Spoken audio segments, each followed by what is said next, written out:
நான் கனவில கவிதைய எழுத முயல சில பழையல வழுகுது புரியல மருகுது எழல வழல மின்சாரம் என் கையில் ஓடும் சும்மாவே தொட்டாலும் போதும் தொடவா தொடவா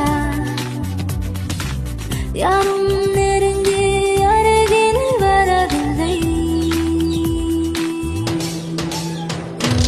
ரகத்துல ரசிக்கிறவல்லா நீ அசப்புற நல்லா இருதின மனங்களை இருக்கிற கூத்து அது சுட இருக்குது சுரதிய ஆத்து